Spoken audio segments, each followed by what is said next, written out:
मित्रों प्रेम प्रणाम।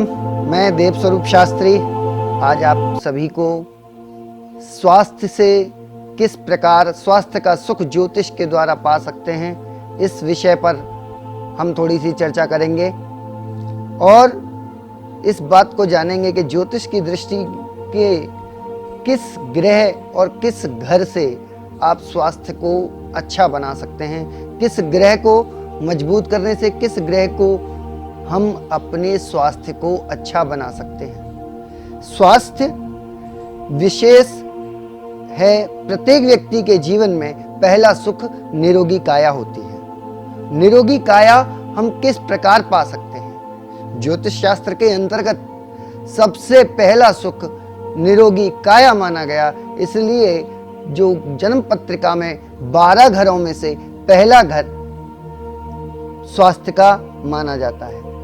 स्वास्थ्य यानी कि लग्न, फर्स्ट हाउस आपका स्वास्थ्य आपकी पर्सनालिटी को दिखाता है, दर्शाता है। फर्स्ट हाउस, यदि फर्स्ट हाउस का लॉर्ड कहीं 6, 8, 12th हाउस में चला जाता है तो व्यक्ति को स्वास्थ्य से रिलेटेड प्रॉब्लम्स, इश्यूज होते हैं। जिस तरीके से अभी कोरोना वायरस जैसी समस्या हमारे पूरे विश्व में चल रही है, कोरोना वायरस भी सबसे ज्यादा इफेक्ट उन्हीं लोगों को करेगा जिनका लग्न या लग्नेश कमजोर होगा, जिनकी कुंडली में लग्न या लग्न का स्वामी डिस्टर्ब होगा या कोई क्रूर ग्रह की दृष्टि होगी, तब वह व्यक्ति पर कोरोना वायरस जल्दी इफेक्ट करेगा और उसको ज्यादा हार्मफुल भी रहेगा।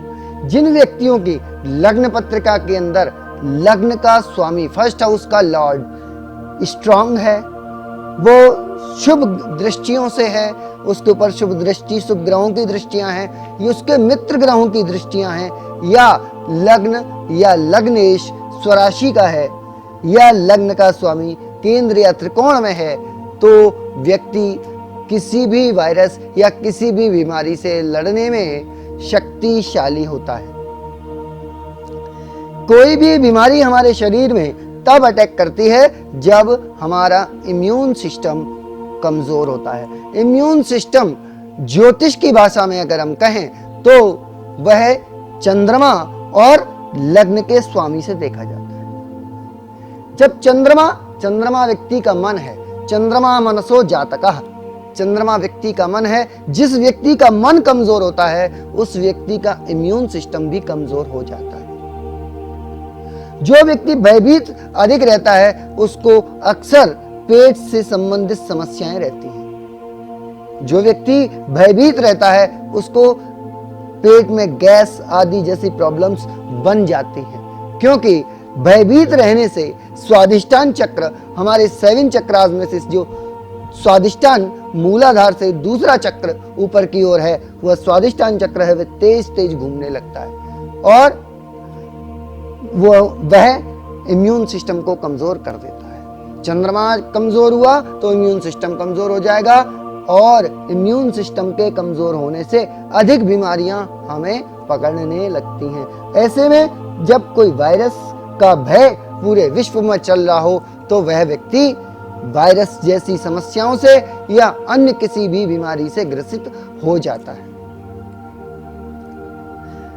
चंद्रमा और लग्न का मजबूत होना स्वास्थ्य के लिए बहुत बहुत आवश्यक होता है, क्योंकि रक्त के अंदर जो भी तरल पदार्थ प्लाज्मा है वह चंद्रमा है। रक्त के अंदर जो लाल भाग है वह मंगल है। लेकिन मन कमजोर हुआ, चंद्रमा कमजोर हुआ तो शरीर की रोगों से लड़ने की क्षमता कमजोर होती है जब लग्नेश कमजोर होता है, या लग्नेश 6 हाउस, 8th हाउस या 12th हाउस, 6, 8, 12 भाव में से किसी भी घर से संबंध बनाता है तो स्वास्थ्य से संबंधित समस्याएं बन जाती हैं। ऐसे में क्या करना चाहिए जिससे कि हमें स्वास्थ्य की समस्याएं हमारी कम रहें? या चंद्रमा कमजोर हो तो हम क्या कर सकते हैं? ये तो ग्रह हमारे आ गए, अब ग्रहों को कैसे सुधारा जा सकता है? कई लोग कहते हैं कि जो कुंडली में लिख गया वही होना है या कोई किसी का भाग्य नहीं बदल सकता, लेकिन हमारे शास्त्र और अभी तक का जो हमारा इतिहास भारत का रहा है उसके अनुसार हम कह सकते हैं कि प्रत्येक व्यक्ति अपने भाग्य को बदल सकता है। कर्मों के द्वारा आप अपने भाग्य को, अपने जीवन को बदल सकते हैं। तो कैसे और कौन से कर्म करने से बदलेगा आपका भाग्य? कौन सा ग्रह हम मजबूत करें या क्या करें जिससे कि हमारा लग्न मजबूत हो जाए, लग्न में जान आ जाए, स्वास्थ्य का सुख हमारा विशेष रहे।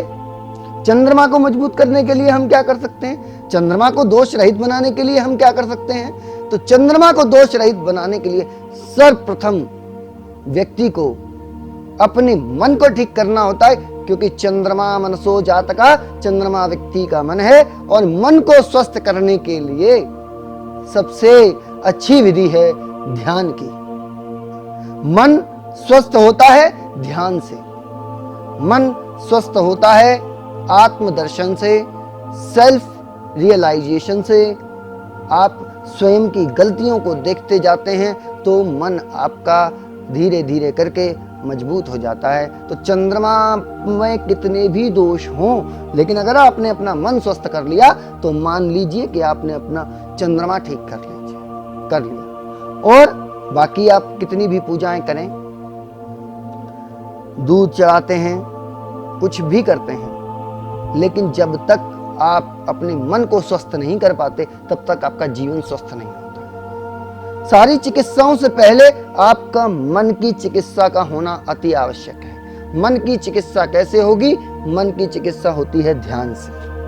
अब लग्न को मजबूत करने के लिए क्या करना चाहिए? फर्स्ट हाउस को स्ट्रॉन्ग करने के लिए क्या करना चाहिए? फर्स्ट हाउस का लॉर्ड जब भी 6, 8 और 12th हाउसेस से संबंध बनाता है तो बीमार अधिक होने के योग बनते हैं। अब उसको कैसे ठीक किया जा सकता है? एक नेचुरल रेमेडी मैं आपको बता रहा हूँ। अधिक रेमेडी पाने के लिए आप किसी भी एस्ट्रोलॉजर से संपर्क कर सकते हैं। आप मुझसे भी संपर्क कर सकते हैं। मुझसे कुंडली दिखाकर अपने स्वास्थ्य के बारे में पूरी जानकारी आप ले सकते हैं। किस ग्रह और कौन से ग्रह को, कौन से घर को और किस ग्रह को मजबूत करने से हमको अच्छा स्वास्थ्य प्राप्त होगा। कुंडली में अगर चंद्रमा ठीक नहीं है तो ध्यान से ठीक किया जा सकता है। अगर लग्न का स्वामी ठीक नहीं है तो उसको व्यायाम से ठीक किया जा सकता है, एक्सरसाइज से ठीक किया जा सकता है, व्यायाम से ठीक किया जा सकता है और नृत्य करने से ठीक किया जा सकता है। यदि आप रोजाना 40 मिनट तक नृत्य कर सकते हैं तो आप अपने शरीर के सुख को बढ़ा सकते हैं। कोई क्रोनिक डिजीज बढ़ जाती है तब यह नेचुरल रेमेडीज करना मुश्किल हो जाता है। उसके लिए हम क्या कर सकते हैं, किस प्रकार से उसको हील किया जा सकता है, उसकी कई विधियां हैं। रेकी हीलिंग के द्वारा भी आप बड़ी से बड़ी बीमारियों को ठीक करने में सहारा ले सकते हैं। ज्योतिष के कुछ उपाय पूजा पाठ के द्वारा भी आप अपनी क्रोनिक डिजीज को ठीक किया जा सकता है। वास्तु की रेमेडी के द्वारा भी आपकी बड़ी से बड़ी बीमारियों को ठीक किया जा सकता है। वास्तु के अंदर भी बड़ी पुरानी बीमारियों को ठीक करने के उपाय हैं। ज्योतिष के अंदर भी पुरानी से पुरानी बीमारियों को ठीक करने के उपाय हैं, लेकिन सही उपाय सही समय पर मिलना अति आवश्यक होता है। जय श्री कृष्ण।